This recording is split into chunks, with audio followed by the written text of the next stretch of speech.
जन्माद्यस्य यतोऽन्वयादितरतश्चार्थेष्वभिज्ञस्वराट् तेने ब्रह्महृदाय आदिकवये मुह्यन्ति यं सूरयः तेजो वारिमृदां यथा विनिमयो यत्र त्रिसर्गो मृषा धाम्ना स्वेन सदा निरस्तकुहकं सत्यं परं धीमहि निगमकल्पतरोर्गलितं फलम् शुकमुखादमृतद्रवसंयुतम् पिबत भागवतं रसमालयम् मुहुरहो रसिकाः भुवि भावुकाः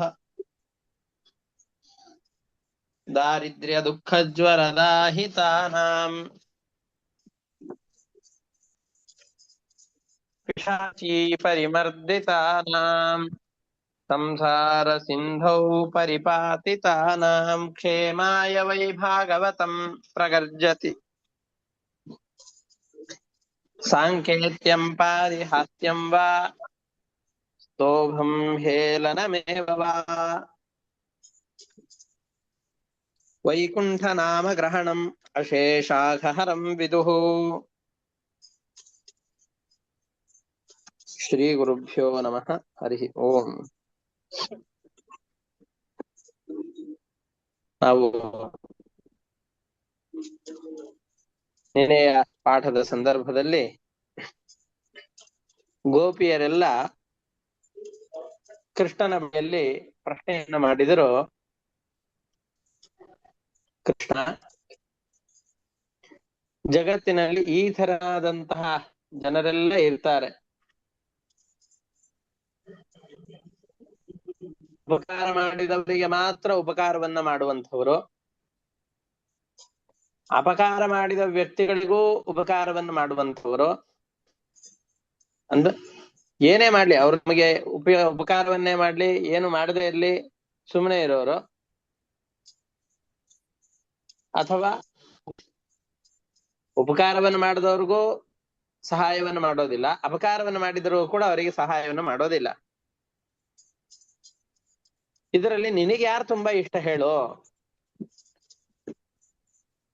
ಯಾಕೆಂದ್ರೆ ಕೃಷ್ಣ 3ನೇ ಗುಂಪಿಗೆ ಸೇರಿದವನು ಅಂತ ಅವರಿಗೆ ಯೋಚನೆ ಇದೆ. ನಾವು ಕೃಷ್ಣನನ್ನ ಎಷ್ಟು ಪ್ರೀತಿಸ್ತೇವೆ, ಎಷ್ಟು ಲಾಲಿಸ್ತೇವೆ, ಎಷ್ಟು ಮುದ್ದಿಸ್ತೇವೆ.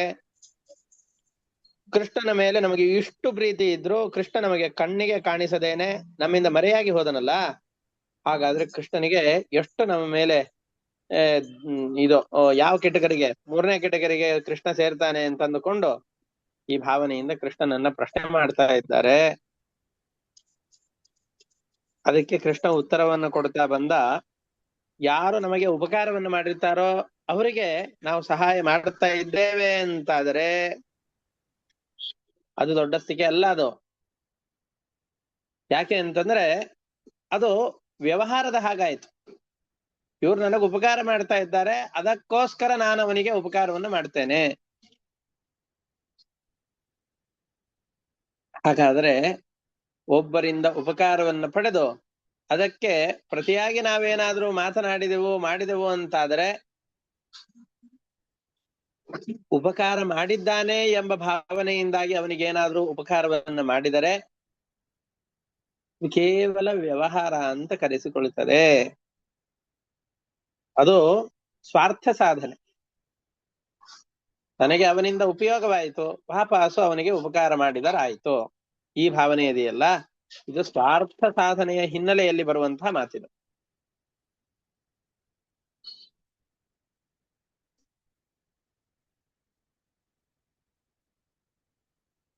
ಕೃಷ್ಣ ಹೇಳ್ತಾ ಇದ್ದಾನೆ, ನಾನು ನಿಮಗೆ ಬಹಳ ಉಪಕಾರ ಮಾಡಿದ್ದೇನೆ. ಗೋಕುಲದಲ್ಲಿದ್ದಾಗ ನಾನು ನಿಮಗೆ ಬಹಳ ಉಪಕಾರ ಮಾಡಿದ್ದೇನೆ, ಅದರಿಂದಾಗಿ ನಿಮಗೇನಾದ್ರೂ ನನ್ನ ಮೇಲೆ ಅನುರಾಗ ಉಂಟಾಗಿ ಕೃಷ್ಣ ಎಲ್ಲಿದ್ದಿ, ಕೃಷ್ಣ ಎಲ್ಲಿದ್ದಿ ಅಂತ ನನ್ನನ್ನು ಹುಡುಕ್ತಾ ಇದ್ದೀನಿ ಅಂತ ನೀವು ಹೇಳಿದರೆ, ಇದರ ಕೇವಲ ಸ್ವಾರ್ಥ ಸಾಧನೆ ಆಯ್ತಷ್ಟ. ನೀವೆಲ್ಲ ಸೇವೆ ಮಾಡ್ತಾ ಇದ್ದೀರಿ, ನಿಮ್ಮ ಸೇವೆಗೆ ಫಲವನ್ನು ಕೊಡೋಣ ಅಂತಂದುಕೊಂಡು ನಾನಿಲ್ಲಿ ಬಂದೆ ಅಂತಾದ್ರೆ ನಮ್ಮಲ್ಲಿ ಸ್ವಾಭಾವಿಕವಾದ ಪ್ರೀತಿ ಇಲ್ಲ. ಕೇವಲ ಸ್ವಾರ್ಥ ಸಾಧನೆ ಆಯ್ತು. ಅಂಗಡಿಗೆ ಹೋಗಿ ಒಂದಿಷ್ಟು ದುಡ್ಡನ್ನು ಕೊಟ್ಟು ನಮಗೆ ಬೇಕಾದ ಪದಾರ್ಥಗಳನ್ನು ಕೊಂಡುಕೊಂಡು ಬರ್ತೇವೆ. ಅಂಗಡಿಗೆ ಹೋಗಿ ದುಡ್ಡನ್ನು ಕೊಟ್ಟು ಏನೋ ಒಂದನ್ನ ಕೊಂಡುಕೊಂಡು ಬಂದ್ರೆ ಅದು ಸ್ವಾರ್ಥ ಸಾಧನೆ ಆಯ್ತು. ನಮಗೆ ಬೇಕಾದ ಪದಾರ್ಥಗಳೇನಿತ್ತು ಅದನ್ನ ಅವನಿಂದ ನಾನು ಕೊಂಡುಕೊಂಡೆ ಅಷ್ಟೆ. ಇಬ್ಬರಿಗೆ ಬಹಳ ಪ್ರೀತಿ ಇದೆ ಅಂತ ನಾವೇನಾದ್ರೂ ಹೇಳ್ತೇವೇನು? ಅದು ಪ್ರೀತಿ ಇಲ್ಲವೇ ಇಲ್ಲ. ಅಲ್ಲಿರೋದೇನು ವ್ಯಾಪಾರ ಅಷ್ಟೆ. ಇವನು ನನಗ್ ಕೊಡ್ತಾ ಇದ್ದೇನೆ, ನಾನು ಅವನಿಗೆ ಕೊಡ್ತಾ ಇದ್ದೇನೆ. ಹಾಗೆ ನೀವೆಲ್ಲ ಸೇವೆ ಮಾಡಿದ್ದೀರಿ ಅಂತಂದುಕೊಂಡು ನಾನು ನಿಮ್ಮ ಹತ್ತಿರಕ್ಕೆ ಬಂದೆ ಅಂತಾದರೆ ನಮ್ಮಿಬ್ಬರಲ್ಲಿ ಸ್ವಾಭಾವಿಕ ಪ್ರೀತಿ ಇದೆ ಅಂತ ಆಗೋದೇ ಇಲ್ಲ. ಬರೀ ಸ್ವಾರ್ಥ ಸಾಧನೆ ಅಂತ ಆಯ್ತು ಅಷ್ಟೆ.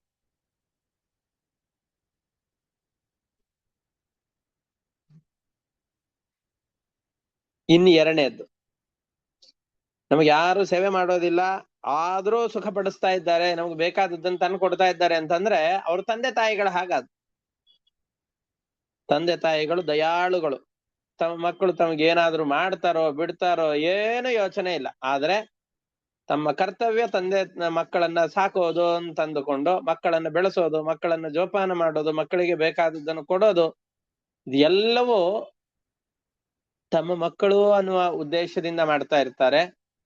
ಮಕ್ಕಳಿಗೆ ಒಳಿತಾಗ್ಲಿ ಎಂಬಂತಹ ದಯಾಭಾವನೆಯಿಂದ ಇಷ್ಟೆಲ್ಲವನ್ನು ಮಾಡ್ತಾ ಇರ್ತಾರೆ.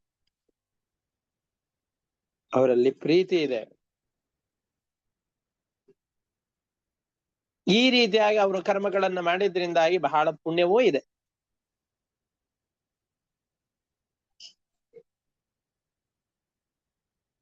ಆದರೆ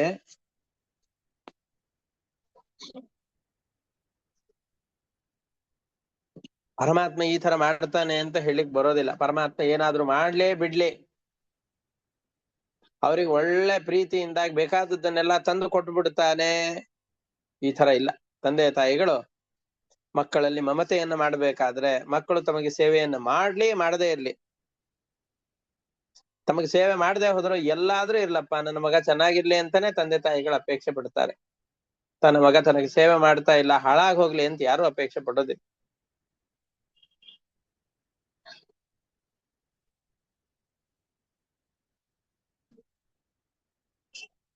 ಹಾಗೆ ಪರಮಾತ್ಮ ಈ ತರ ಮಾಡೋದಿಲ್ಲ. ತಂದೆ ತಾಯಿಗಳ ಹಾಗೆ ತುಂಬಾ ಮೃದಾದವನಲ್ಲ. ಪರಮಾತ್ಮ ಸೇವೆ ಮಾಡಿಸಿಯೇ ಫಲ ಕೊಡ್ತೇನೆ ಅಂತ ಪರಮಾತ್ಮನ ಸಂಕಲ್ಪ.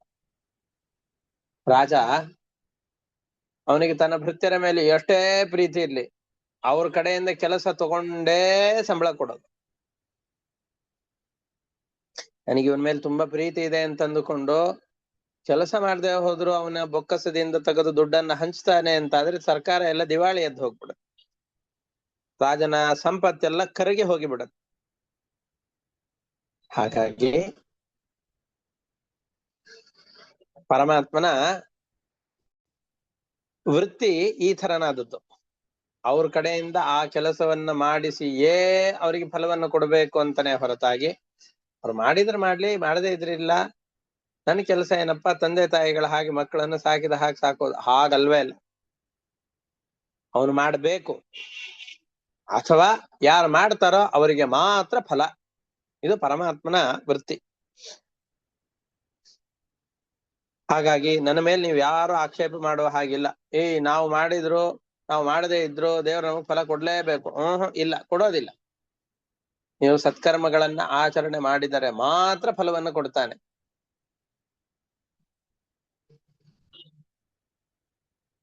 ಇನ್ನ ಸೇವೆ ಮಾಡದೆ ಹೋದ್ರು ಕೂಡ ಸುಖವನ್ನು ಕೊಡ್ಬೇಕು.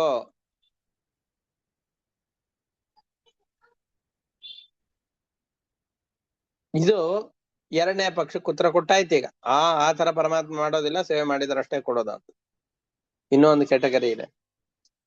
ಪರಮಾತ್ಮ ಈ ಕ್ಯಾಟಗರಿಗೆ ಸೇರ್ತಾನೆ. ನಿನಗ್ ಮಾಡದವ್ರಿಗೂ ಏನು ಮಾಡೋದಿಲ್ಲ, ಮಾಡದೇ ಇದ್ರಂತರೂ ದೂರತೋಪಾಸ ಸರ್ವಥಾ ಇಲ್ಲ.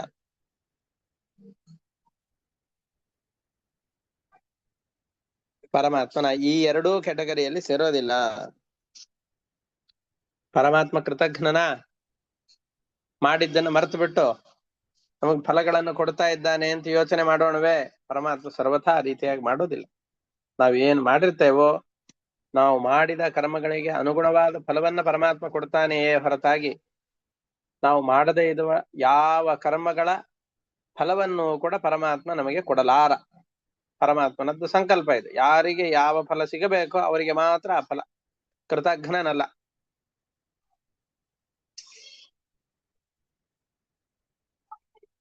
ಮೈ ಮರೆತು ಎಂದಿಗೂ ಸಜ್ಜನರಿಗೆ ಕೆಡಕಾಗ್ಲಿಕ್ಕೆ ಬಿಡೋದಿಲ್ಲ, ದುರ್ಜನರಿಗೆ ಒಳಿತಾಗ್ಲಿಕ್ಕೂ ಬಿಡೋದಿಲ್ಲ. ತನ್ನ ಕರ್ತವ್ಯವನ್ನ ಸರಿಯಾಗಿ ನಡೆಸ್ಕೊಂಡು ಹೋಗ್ತಾ ಇರ್ತಾನೆ. ಅಲ್ಲಪ್ಪ, ಹಾಗಾದ್ರೆ ಒಳ್ಳೆಯವರಿಗೆ ಈ ಕ್ಲೈಮ್ಯಾಕ್ಸಿಗೆ ಹೀರೋ ಎಂಟ್ರಿ ಆಗಿ ತೊಂದರೆ ಪಡೋರ್ನೆಲ್ಲ ರಕ್ಷಣೆ ಮಾಡ್ತಾನೆ. ನಮಗೂ ಹಾಗೆ ನೋಡಿ, ಎಲ್ಲಾ ಕಡೆ ಅಲದಾಡಿ ಅದು ಇದು ಏನೇನೋ ಆಗಿ ಎಲ್ಲ ಆದ್ಮೇಲೆ ಕೊನೆ ಪರಮಾತ್ಮ ಬಂದು ಇವರನ್ನು ರಕ್ಷಣೆ ಮಾಡ್ತೇನೆ ಅಂತ ರಕ್ಷಣೆ ಮಾಡ್ತಾನೆ. ಯಾಕೆ ಈ ತರ ಮಾಡ್ಬೇಕು? ತೊಂದರೆ ಆಗಿದ್ ಗೊತ್ತಿಲ್ವಾ? ಗೊತ್ತಿದೆ. ಗೊತ್ತಿದ್ದಾಗ ತತ್ಕ್ಷಣದಲ್ಲಿ ಬಂದು ನಮ್ಗೆ ಯಾಕೆ ಸಹಾಯ ಮಾಡೋದಿಲ್ಲ ದೇವ್ರು? ಆಗ್ಲೇ ಮಾಡ್ಬಿಡ್ಬೇಕು ತಾನೆ. ಗೋಪಿಯರಿಗೆಲ್ಲ ಮನಸ್ಸಿಗೆ ನನ್ ಯಾಕೆ ಕೃಷ್ಣ ಬಿಟ್ಟು ಹೋದ? ನಮ್ಮ ಪ್ರೀತಿ ಮಾಡ್ತಾ ಇದ್ವು ತಾನೆ, ನಮ್ ಜೊತೆಯಲ್ಲೇ ಇರ್ಬೇಕು ತಾನೆ, ಯಾಕೆ ನಮ್ಮ ಜೊತೆಯಲ್ಲಿ ಕೃಷ್ಣ ಇಲ್ಲ? ನಾಹಂತು ಸಖ್ಯೋ ಭಜತೋಪಿ ಜಂತೂನ್, 10ನೇ ಸ್ಕಂದದ 30ನೇ ಅಧ್ಯಾಯದ 20ನೇ ಶ್ಲೋಕ. ನಾಹಂತು ಸಖ್ಯೋ ಭಜತೋಪಿ ಜಂತೂನ್ ಭಜಾಮ್ಯಮೀಶಾಂ ಅನುವೃತ್ತಯೋ ಯಥಾ ತಥೈವ ಮತ್ತಃ ಫಲ ಸಂಪದಸ್ಯುಃ ಉಚ್ಚಾವಚಾಃ ಕಲ್ಪತರೋರಿವಾರ್ಥಿನಾಂ. ನಾನು ನನ್ನನ್ನು ಯಾರು ಸೇವೆ ಮಾಡ್ತಾ ಇರ್ತಾರೋ ಆ ಜನರಿಗೆ ಸುಖ ನೀಡದೇ ಇರುವಷ್ಟು ಕಟುಕ ಅಂತ ಯಾರು ನನ್ನನ್ನು ಭಾವಿಸಬೇಡಿ. ಆ ತರ ಏನಾದ್ರು ಅನ್ಕೊಂಡ್ರೆ ಅದು ನಿಮ್ಮ ದೊಡ್ಡ ತಪ್ಪು. ಅಲ್ಲಪ್ಪ, ಹಾಗಾದ್ರೆ ಒಮ್ಮೆ ಸೇವೆ ಮಾಡ್ತೇವೆ, ಒಮ್ಮೆ ಸೇವೆ ಮಾಡಿದ ತಕ್ಷಣದಲ್ಲಿ ನಾವು ಫಲ ಕೊಟ್ಬಿಡ್ಬೇಕಲ್ಲ ದೇವ್ರು. ಟಕ್ ಅಂತ ದುಡ್ಡು ಕೊಟ್ಟ ತಕ್ಷಣ ಅಂಗಡಿಯವರೆಲ್ಲ ನಾವು ಬೇಕಾಗಿದ್ದನ್ನು ಕೊಡ್ತಾರ ಇಲ್ಲ, ಹಾಕಿ ಕೊಟ್ಬಿಡ್ಬೇಕು ತಾನೆ.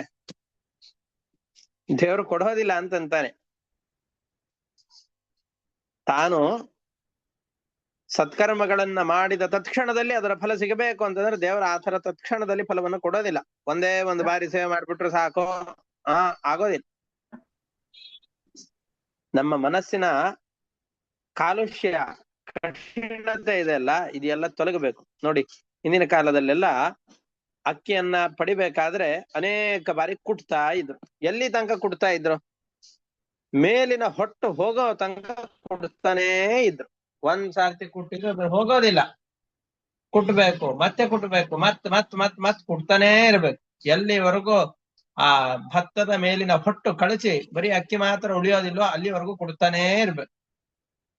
ಹಾಗೆ ನಮ್ಮ ಮನಸ್ಸಿನ ಮಲಗಳೆಲ್ಲ ತೊಳೆದು ಹೋಗುವವರೆಗೂ ಭಗವಂತನ ಸೇವೆಯನ್ನು ಮಾಡ್ತಾನೇ ಇರಬೇಕು. ಒಂದೇ ಸಾರ್ತಿ ಕೊಟ್ಬಿಟ್ರೆ ಏನಾಯ್ತು? ಕೊಟ್ಬಿಡ್ಬೋದಲ್ವಾ? ದೇವ್ರಿಗೆ ಗೊತ್ತಾಗತ್ತೆ ತಾನೆ ಒಂದ್ ಸಾರ್ತಿ ಮಾಡಿದ್ರೆ. ಯಾಕೆ ಎಷ್ಟು ಸತಾಯಿಸ್ಬೇಕು? ಒಂದು ಬಾರಿ ಸೇವೆ ಮಾಡಿದವರಿಗೆ ಫಲವನ್ನು ಕೊಟ್ಟು ಬಿಟ್ಟೆ ಅಂತಾದ್ರೆ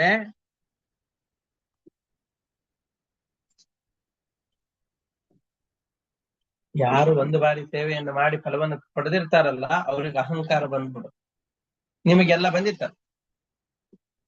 ಗೋಪಿಯರಿಗೆಲ್ಲ ಕೃಷ್ಣ ಜೊತೆಯಲ್ಲೇ ಇದ್ದಿದ್ರಿಂದ ಅತಿ ಪರಿಚಯಾದ ಅವಜ್ಞಾ ಭವತಿ. ತುಂಬಾ ಸಮೀಪದಲ್ಲಿದ್ರು ಅಂತಂದ್ರೆ ಆ ವ್ಯಕ್ತಿಗಳ ಮೇಲೆ ಒಂದ್ ತರದ ತಾತ್ಸಾರ ಭಾವನೆ ಬರುತ್ತೆ. ನಿಮ್ಗೆಲ್ಲ ನನ್ನ ಮೇಲೆ ಅವಜ್ಞೆ ಬಂದ್ಬಿಟ್ಟಿತ್ತು. ಯಾಕೆ? ತುಂಬಾ ಸಮೀಪದಲ್ಲಿದ್ನಲ್ಲ, ಬೇಕಾಗಿದ್ದೆಲ್ಲವೂ ಕೂಡ ತತ್ಕ್ಷಣದಲ್ಲಿ ಸಿಕ್ಬಿಡ್ತಾ ಇತ್ತಲ್ಲ.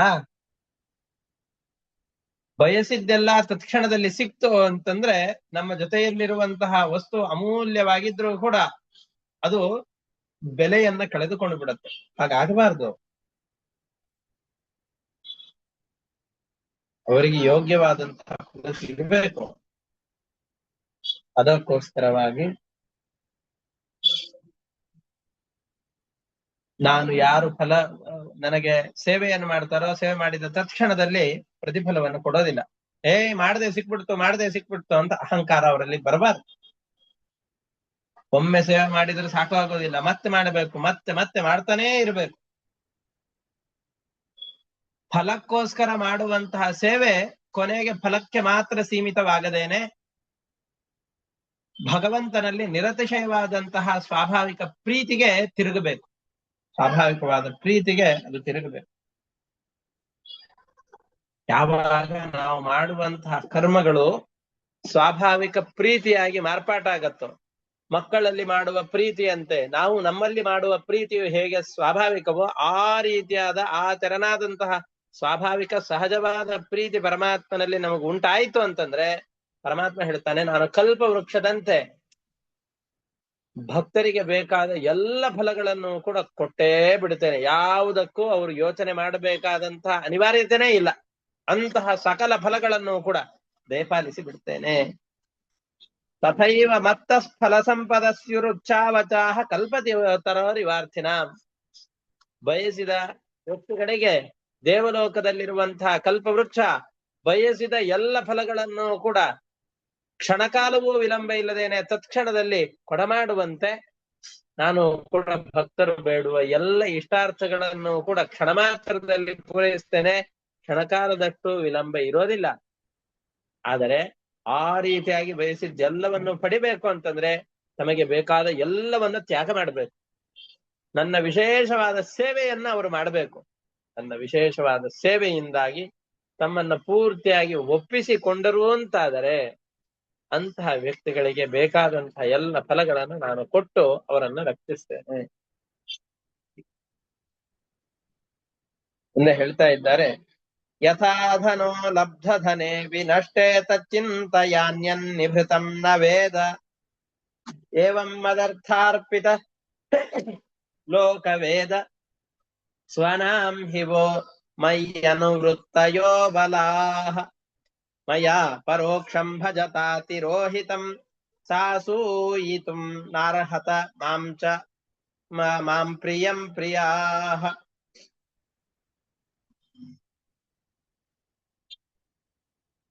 ಕೃಷ್ಣ ಯಾಕೆ ಅಂತರ್ಧಾನನಾದ ಅನ್ನುವ ಕಾರಣವನ್ನು ಇದರಲ್ಲಿ ಕೊಡ್ತಾ ಇದ್ದಾರೆ. ಎಷ್ಟು ಸೊಗಸಾಗಿ ಕೃಷ್ಣ ಹೇಳ್ತಾ ಇದ್ದಾನೆ ಅಂತಂದ್ರೆ, ನಾವು ಬಳಿಯಲ್ಲಿ ಅಪರೂಪಕ್ಕೆ ಯಾವುದೋ ಒಂದು ದೊಡ್ಡ ಸಂಪತ್ತು ಕೈಗೂಡಿರತ್ತೆ. ದೊಡ್ಡ ಸಂಪತ್ತು ನಮ್ಮ ಕೈಗೆ ಸಿಕ್ಕಿರತ್ತೆ. ಅದನ್ನ ಕೊಂಡುಕೊಳ್ಳುವಾಗ ಅದರ ಬೆಲೆ ಬಹಳ ಅಂತ ನಮಗ್ ಗೊತ್ತಿರತ್ತೆ. ಆದ್ರೆ ಎಲ್ಲಿಯವರೆಗೂ ಆ ಕೈಯಲ್ಲಿ ನಮ್ಮ ಕೈಯಲ್ಲಿ ಆ ಸಂಪತ್ತಿದೆಯೋ ಅದು ನಮ್ಮ ಜೊತೆಯಲ್ಲಿ ಯಾವಾಗ್ಲೂ ಇರುವ ಕಾರಣದಿಂದಾಗಿ ಆ ಸಂಪತ್ತಿನ ಬೆಲೆ ನಮಗ ಮರೆತು ಹೋಗತ್ತೆ. ಬೆಲೆ ಹೋಗಿರೋದಿಲ್ಲ, ಆ ಬೆಲೆ ನಮ್ಮ ತಲೆಯಲ್ಲಿ ಇರೋದಿಲ್ಲ, ಮರೆತು ಹೋಗ್ಬಿಟ್ಟಿರೋದು. ಅದು ಶ್ರೀಮಂತನ ಬಳಿಯಲ್ಲಿ ಆ ತರದ ಸಂಪತ್ತಿತ್ತು, ಒಂದು ಕಳೆದು ಹೋಯ್ತು ಅಂತಂದ್ರೆ ಮತ್ತೊಂದಕ್ಕೆ ಅವನು ವಿಚಾರ ಮಾಡೋದಿಲ್ಲ.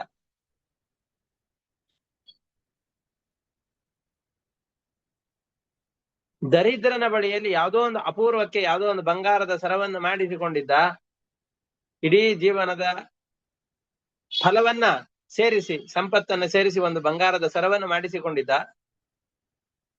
ಅದ್ರ ಬಗ್ಗೆ ಕ್ರಮೇಣ ತಾತ್ಸಾರ ಭಾವನೆ ಬರ್ಲಿಕ್ಕೆ ಶುರು ಆಯ್ತು. ನನ್ನ ಹತ್ರ ಇದೆ ಅಂತ ಅದರ ಮಹತ್ವ ಗೊತ್ತಾಗದೇನೆ ಹೋಯ್ತು. ಯಾವತ್ತೋ ಒಂದು ದಿವಸ ಕಳೆದು ಹೋಯ್ತು. ಹಗಲು ರಾತ್ರಿ ಬರೀ ಅದರದ್ದೇ ಚಿಂತೆ, ಅದರದ್ದೇ ಚಿಂತೆ. ಎಷ್ಟು ಕಷ್ಟಪಟ್ಟು ಇದನ್ನ ಸಂಪಾದಿಸಿದ್ದೆ, ಆ ಸಂಪತ್ತು ನನ್ನ ಬಳಿಯಿಂದ ಕಳೆದು ಹೋಯ್ತು ಅಂತ ಬಹಳ ವ್ಯಥೆಗೊಂಡು ಮತ್ತೆ ಆಕಸ್ಮಿಕವಾಗಿ ಇವನ ಬಹಳ ಪ್ರಯತ್ನದಿಂದಾಗಿ ಅದನ್ನು ಪಡೆದಾಗ ಆ ವಸ್ತುವಿನ ಬಗ್ಗೆ ಮೊದಲಿಗಿಂತ ಕಾಳಜಿ ಹೆಚ್ಚಾಗತ್ತೆ, ಜೋಪಾನ ಮಾಡ್ತಾನೆ. ಅದರಂತೆ ನಾನು ಕೂಡ ನಿಮ್ಮ ಬಳಿಯಲ್ಲಿ ಇದ್ದದ್ರಿಂದ ಕೃಷ್ಣ ನನಗ್ ನಡಿಲಿಕ್ಕೆ ಆಗ್ತಾ ಇಲ್ಲ, ನನ್ನನ್ ಮೈ ಮೇಲೆ ಹೊತ್ಕೋ, ನಿನ್ನ ಕುತ್ತಿಗೆಯ ಮೇಲೆ ಹೊತ್ಕೊಂಡು ಹೋಗು, ನನ್ನ ಕಾಲುಗಳೆಲ್ಲ ನೋವಾಗ್ತಾ ಇದೆ, ಕಾಲನ್ನ ಒತ್ತು, ನನ್ನ ಕೈಕಾಲುಗಳೆಲ್ಲ ತುಂಬಾ ಹರಿತಾ ಇದೆ, ಕೈಗಳನ್ನ ನೀವು, ತಲೆ ನೋವು ಆಗ್ತಾ ಇದೆ, ತಲೆಯನ್ನು ತಿಕ್ಕು ಅಂತ ಈ ರೀತಿಯಾಗಿ ಎಲ್ಲ ಕೃಷ್ಣನ ಬಳಿಯಲ್ಲಿ ತಾತ್ಸಾರದ ಮಾತುಗಳನ್ನ ಆಡಿ ಕೃಷ್ಣನನ್ನ ಸಾಮಾನ್ಯ ಅಂತ ತಿಳಿದುಕೊಂಡು ಕೃಷ್ಣನ ಮೇಲೆ ಇದ್ದ ಆ ಮೊದಲಿನ ಆ ಗೌರವ ಭಾವನೆ ನಿಧಾನವಾಗಿ ಕಡಿಮೆ ಆಗ್ತಾ ಇತ್ತು. ಆತರ ಆಗಬಾರದು. ಎಂದಿಗೂ ದೊಡ್ಡದಾದ ವಸ್ತುವಿನಲ್ಲಿ ಅವಜ್ಞೆ ಸರ್ವಥಾ ಕೂಡೋದಿಲ್ಲ. ದೊಡ್ಡವರಾದಂತಹ ವ್ಯಕ್ತಿಗಳಲ್ಲಿ ಆ ದೊಡ್ಡಸ್ತಿಕೆಯನ್ನ, ಆ ದೊಡ್ಡತನವನ್ನು ಯಾವಾಗ್ಲೂ ನಾವು ಗಮನಿಸ್ತಾ ಇರ್ಬೇಕು. ಅವರಲ್ಲಿ ಆ ಗೌರವ, ಆದರ, ಪೂಜ್ಯ ಭಾವನೆ ಎಂದಿಗೂ ಕಡಿಮೆ ಆಗಬಾರದು. ಮಹಾತ್ಮರ ಅವಜ್ಞೆ ದೊಡ್ಡ ಅಧಃಪಾತಕ್ಕೆ ಕಾರಣ. ಆ ತರದ ಅಧಃಪಾತ ನಿಮಗಾಗಬಾರದು. ನಿಮ್ಮ ಬಳಿಯಲ್ಲಿರುವಂತಹ ಕೃಷ್ಣನ ಮಹತ್ವ ಏನು ಅಂತ ನಿಮಗೆ ಗೊತ್ತಾಗ್ಬೇಕು. ಅದಕ್ಕೆ ನಿಮ್ಮಿಂದ ಅಂತರ್ಧಾನನಾದೆ, ಆವಾಗ ನನ್ನ ಬಗ್ಗೆ ತೊಳಲಾಡಿ ಬರಲಾಡಿ ನಮ್ಮ ಜೊತೆಯಲ್ಲಿದ್ದಂತಹ ಕೃಷ್ಣನ ಮಹತ್ವ ಏನು ಅಂತ ನೀವೆಲ್ಲ ಕನವರಿಸಿ ಹಾಡಿ ಅತ್ತು ಎಲ್ಲ ಕಡೆಯಲ್ಲಿ ಹುಡುಕಾಡಿದರಲ್ಲ, ಈಗ ಆ ಮನಸ್ಸಿನಲ್ಲಿ ಮೊದಲಿಗಿದ್ದಂತಹ ತಾತ್ಸಾರ ಭಾವನೆ ಹೋಯ್ತು. ನನ್ನ ಬಳಿಯಲ್ಲಿ ಕಾಳಜಿ ಭಕ್ತಿಗಳು ಮತ್ತೆ ಹೆಚ್ಚಿಗೆ ಆಯ್ತು. ಇದನ್ನ ಹೆಚ್ಚಿಗೆ ಮಾಡಬೇಕಾಗಿ, ಅದಕ್ಕೋಸ್ಕರ ನಿಮ್ಮೆಲ್ಲರನ್ನ ಈ ಸರಿಯಾದ ದಾರಿಗೆ ತರುವ ಉದ್ದೇಶದಿಂದ ಈ ರೀತಿಯಾಗಿ ನಾಟಕವನ್ನ ಮಾಡ್ತಾ ಇದ್ದೇನೆ ಅಂತ ಕೃಷ್ಣ ಹೇಳ್ತಾ ಇದ್ದಾನೆ. ಮಯಾ ಪರೋಕ್ಷಂ ಭಜತಾ ತಿರೋಹಿತಂ ಶಾಸೂಯಿತುಂ ನಾರ್ಹತ ಮಾಂ ಪ್ರಿಯಂ ಪ್ರಿಯಾಹ. ಅದಕ್ಕೆ ನೀವು ಬುದ್ಧಿ ಕಲಿಸ್ಲಿಕ್ಕೋಸ್ಕರ ಅಂತ ಈ ತರ ಮಾಡ್ತಾ ಇದ್ದೇನೆ, ನನ್ನ ಮೇಲೆ ಸಿಟ್ಟಾಗಬೇಡಿ ಅಂತ ಗೋಪಿಯರ ಬಳಿಯಲ್ಲಿ ಕೃಷ್ಣ ಕೇಳಿಕೊಳ್ತಾ ಇದ್ದಾನೆ. ಕೃಷ್ಣ ಹೇಳ್ತಾ ಇದ್ದಾನೆ, ನನ್ನಲ್ಲಿ ಯಾರು ಪ್ರೀತಿಯ ಬಾಂಧವ್ಯವನ್ನು ಹೊಂದಿರ್ತಾರೋ, ಕೃಷ್ಣ ತಾನು ತನ್ನ ಭಕ್ತರ ಬಗ್ಗೆ ಕೊಂಡಾಡುವಂತಹ ಮಾತಿದು.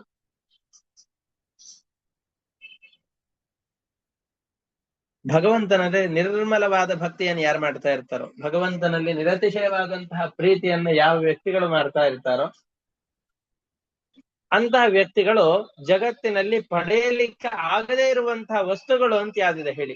ಏನು ಬೇಕಾದ್ರೂ ಅವರು ಪಡೆದು ಬಿಡಬಹುದು. ಆ ಕ್ಷಣದಲ್ಲಿ ಬೇಕಾದ ಎಲ್ಲ ವಸ್ತುಗಳನ್ನು ಕೂಡ ಪಡೆದು ಬಿಡಬಹುದು.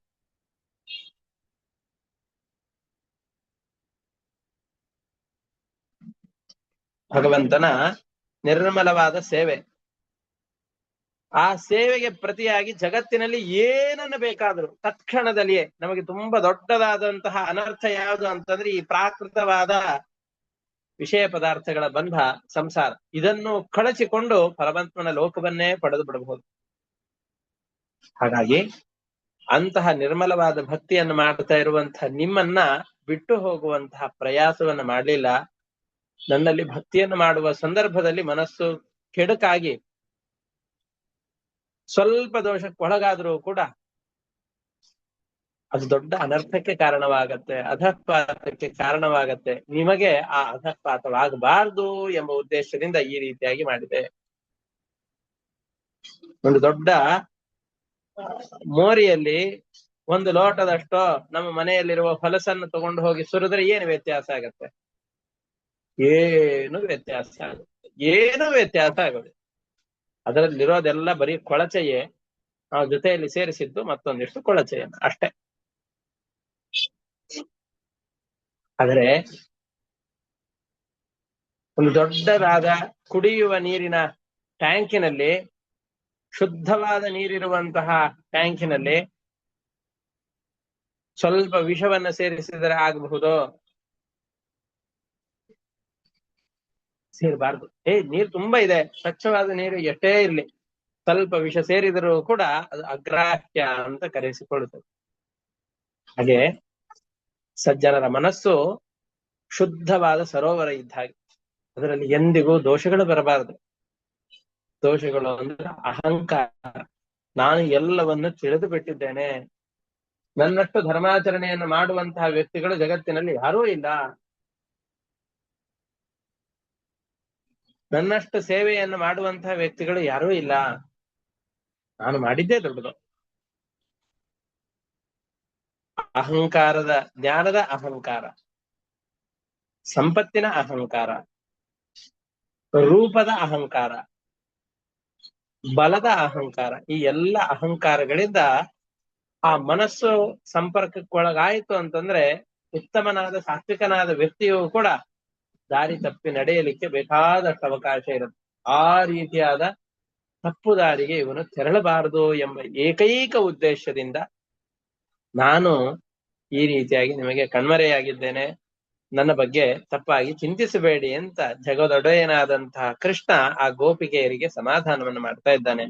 ಅವರೆಲ್ಲ ಕೃಷ್ಣನ ಅನುಗ್ರಹ ಎಷ್ಟು ದೊಡ್ಡದು ಅಂತ ಕೃಷ್ಣನಲ್ಲಿ ಮತ್ತಷ್ಟು ಪ್ರೀತಿಯನ್ನ ಮಾಡ್ಲಿಕ್ಕೆ ಅಂತ ಪ್ರಾರಂಭ ಮಾಡ್ತಾ ಇದ್ದಾರೆ. ಅಷ್ಟೇ ಅಲ್ಲ, ಕೃಷ್ಣನ ಮೇಲಿನ ತಾತ್ಸಾರ ಎಷ್ಟು ದೊಡ್ಡ ಅನರ್ಥಕ್ಕೆ ಕಾರಣವಾಗತ್ತೆ ಅನ್ನೋದನ್ನು ಕೂಡ ಅವರು ತಿಳಿತಾ ಇದ್ದಾರೆ. ಇನ್ನೊಮ್ಮೆ ಕೃಷ್ಣನಲ್ಲಿ ಅವಜ್ಞೆಯನ್ನು ಮಾಡಬಾರದು ಅನ್ನುವಂತಹ ದೊಡ್ಡ ವಿಷಯಗಳನ್ನು ಕೂಡ ಅವರು ತಿಳಿದುಕೊಳ್ತಾ ಇದ್ದಾರೆ. ಇಷ್ಟಕ್ಕೆ ದಶಮ ಸ್ಕಂದದ ನನ್ನ ಪುಸ್ತಕದಲ್ಲಿ 30ನೇ ಅಧ್ಯಾಯ ಮುಕ್ತಾಯವಾಯಿತು. 31ನೇ ಅಧ್ಯಾಯದಲ್ಲಿ ರಾಸೋತ್ಸವ ಅಂತ ಒಂದು ಅದ್ಭುತವಾದಂತಹ ಸಂಗೀತ ಗೀತೋತ್ಸವ ಇದೆ. ರಾಸೋತ್ಸವ ಅಂತ ತುಂಬಾ ಚೆನ್ನಾಗಿ ಇದೆ. ಎಲ್ಲರನ್ನ ಕೃಷ್ಣ ಕರೆದುಕೊಂಡು ಯಮುನಾ ನದಿಯ ತೀರಕ್ಕೆ ಬಂದಿದ್ದಾನೆ. ಕೃಷ್ಣನ ಬಲು ಮಧುರವಾದಂತಹ ನುಡಿಗಳೆಲ್ಲವನ್ನ ಕೇಳಿಕೊಂಡು ಕೃಷ್ಣನ ವಿರಹದಿಂದಾಗಿ ಯಾವ ದುಃಖಗಳಾಗಿತ್ತೋ ಆ ಎಲ್ಲ ದುಃಖಗಳನ್ನ ಮರೀತಾ ಇದ್ದಾರೆ. ಕೃಷ್ಣನ ಸಂಪರ್ಕವನ್ನು ಪಡೆದು ತಾವು ಯಾವುದಕ್ಕೋಸ್ಕರವಾಗಿ ಕಾತ್ಯಾಯನಿ ವ್ರತವನ್ನ ಮಾಡಿದ್ದಾರೋ, ಲಕ್ಷ್ಮೀದೇವಿಯ ಆರಾಧನೆಯನ್ನು ಮಾಡಿದ್ದಾರೋ, ಲಕ್ಷ್ಮೀದೇವಿಯ ಸನ್ನಿಧಾನವನ್ನು ತಾವು ಪಡೆದಿದ್ದಾರೋ ಅದನ್ನ ಪೂರ್ತಿ ಮಾಡಿಕೊಳ್ಬೇಕಾಗಿದೆ. ಅದಕ್ಕೋಸ್ಕರ ರಾಸಕ್ರೀಡೆಯನ್ನ ಕೃಷ್ಣನ ಜೊತೆಯಲ್ಲಿ ಪ್ರಾರಂಭ ಮಾಡ್ತಾ ಇದ್ದಾರೆ.